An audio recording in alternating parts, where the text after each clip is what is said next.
Spirit से तो combine नहीं कर सकते हो, तब तक दुनिया का भला नहीं हो सकता. So I am so grateful to Ishan ji, Rajeev ji and Atharva who give us opportunity for last 1 year to start working.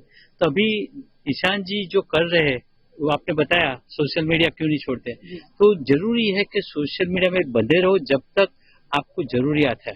As a cardiologist I preach and as a part of wills and Shivyogi for many years, जरूरी है वही करो, और without practice we can not improve. So I want personally thank Rajeev ji to promote Ropar as one of the best place, and thanks to Ishan ji, उन्होंने इतना सहकार दिया, हमारे बच्चे इतने अच्छे हैं. Atharva is a key person who has helped us, पूरा टीम है यहाँ पे, तो he is the one who brought us here, and ये दोनों हमारे बहुत योगदानी है. So I want to thank them on behalf of entire nation. और एक चीज मैं सबको रिक्वेस्ट करता हूँ, all the people who are expatriate, we must give back time, talent and treasure to India, कि हम यहाँ से पढ़ के गए, हमको यहाँ देना है. And Sanatan is best way to teach IKS system, and there is nobody better than Ishan ji. So धन्यवाद Ishan ji for giving your time, talent and treasure. वो हर एक जगह देते हैं. यहाँ पे मैं आपको बताना चाहता हूँ सबको, अपनी आंखों को आप IIT रोपर पे रखिए. This is going to be the epicentre of the mental health revolution. क्योंकि हर कोई बात कर रहा है, टेक्नोलॉजी बढ़ रही है, समस्याएं बढ़ रही है, कोई भी समाधान पे बात नहीं कर रहा. और यहाँ पे हम समाधान पर काम करने वाले हैं, शोध करने वाले हैं, और जो बच्चे यहाँ से पढ़ लिख के निकलेंगे वही कल नए भारत के लीडर्स बनेंगे. So keep your eyes open, we are starting a revolution. Thank you. One question, जैसे सर एआई ज्यादा बढ़ रही है, उसके लिए क्या खास? हाँ जी, स्ट्रेस बहुत ज्यादा है, हर एक में स्ट्रेस है, स्ट्रेस लेवल बच्चों से लेके बड़ों तक उसी के लिए जी स्ट्रेस बढ़ रहा है. क्योंकि अगर आप देखो, आपकी गाड़ी है, गाड़ी में आप लोग लादते रहोगे और गाड़ी की कैपेसिटी नहीं बढ़ाओगे तो गाड़ी ठप हो जाएगी ना. उसी तरीके से हम पे एक्सपेक्टेशन बढ़ रही है और हम अपने पे काम नहीं कर रहे. इसलिए रेजिलियंस ट्रेनिंग, हम यहाँ पे रेजिलियंस ट्रेनिंग पे काम कर रहे हैं कि अगर दुनिया में मुश्किलें बढ़ रही हैं, हमसे एक्सपेक्टेशंस बढ़ रही हैं, तो हम ह्यूमन पोटेंशियल को कैसे बढ़ाएं. तो this is a human growth, human potential project that we are working upon, कि इसको कैसे ग्रो किया जा सकता है ताकि हम और ज्यादा रेजिलियंट हो.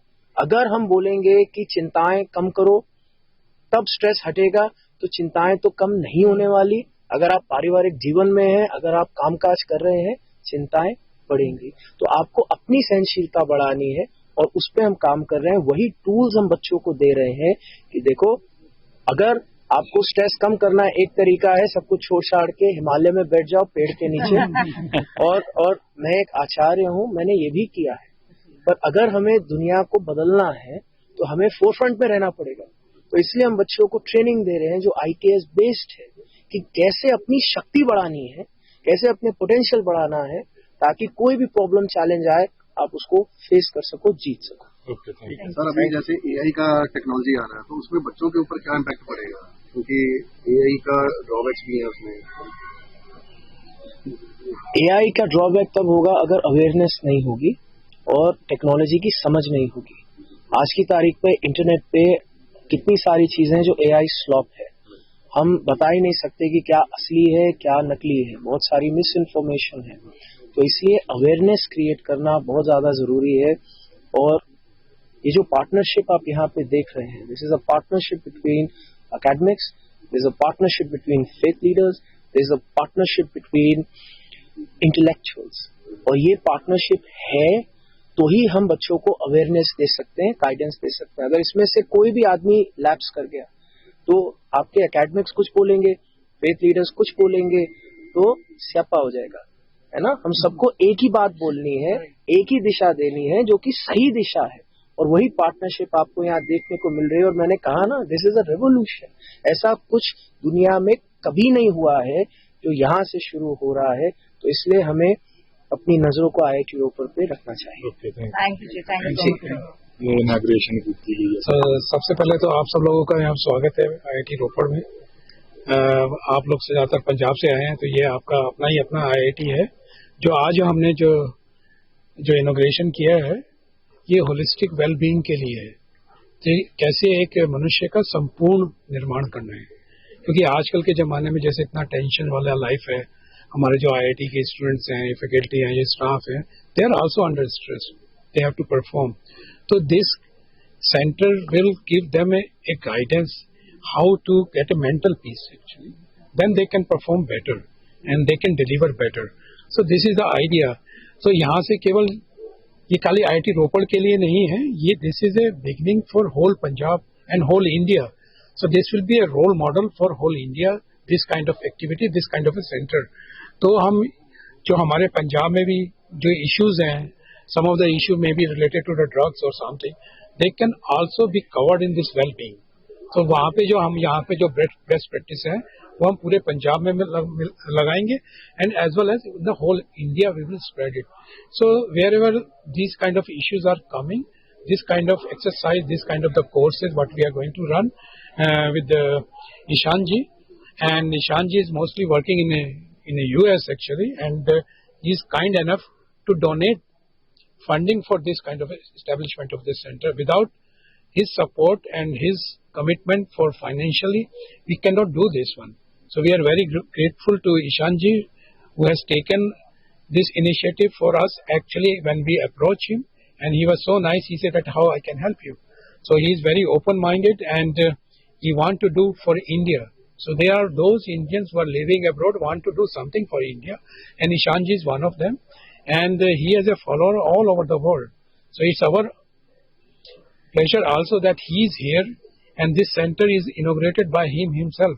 So this is a great moment for IIT Ropar, and we all thanks to him and his team coming from Gurgaon or other places in India, and a lot of his followers here also. Although we have not told them not to come, but they have find out and they come themselves. So this is the way people are following his teaching. So what is teaching, this is a real teaching and which can be implemented everybody's life, not only staff, faculty, but any human. If you follow what Ishanji is saying, your life will be peaceful and you will grow and with a healthy life. Thank you. Sir drugs ਨੂੰ related ਕਿਉਂਕਿ ਪੰਜਾਬ ਦਾ ਨੌਜਵਾਨ drugs ਦੇ ਵਿੱਚ ਇੰਨਾ ਕੁ ਰੁੱਝਿਆ ਹੋਇਆ ਜਿਹੜਾ ਫਸਦਾ ਜਾ ਰਿਹਾ, ਉਹਨਾਂ ਲਈ ਵੀ ਕੋਈ ਇਨੀਸ਼ੀਏਟਿਵ ਕਰ सर तो ईशान जी आप बताइए.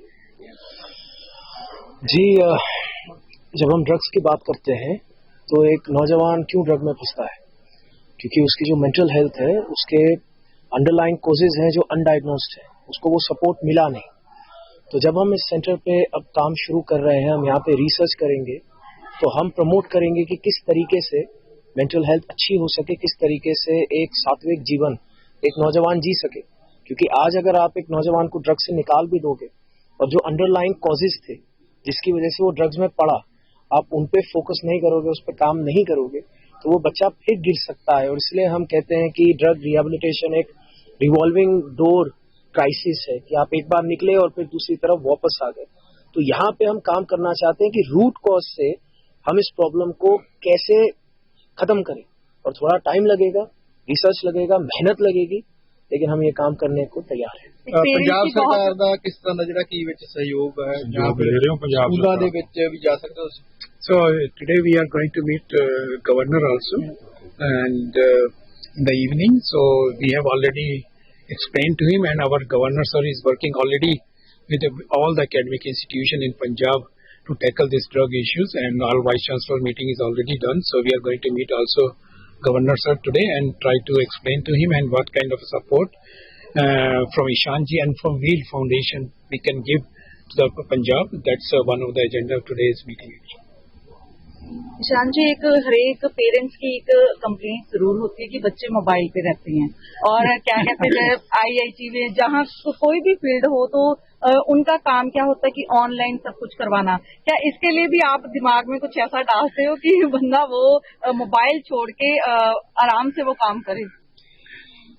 आप मोबाइल छोड़ोगे कैसे जी? अब तो पूरी दुनिया मोबाइल पे होने वाली है, और अगर हम कहेंगे कि बच्चे को मोबाइल हटा दो तो फिर वो आधुनिक दुनिया में काम कैसे कर सकता है.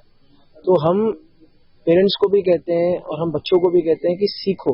अगर हम टेक्नोलॉजी का काम कर रहे हैं काम के लिए तो प्रोग्रेस होगी, ग्रोथ होगी और मॉनेटरी बेनिफिट होगा. और अगर हम टेक्नोलॉजी का काम सिर्फ और सिर्फ एंटरटेनमेंट के लिए करेंगे तो हमारा दिमाग कद्दू बन जाएगा जी, वो भी उबला हुआ.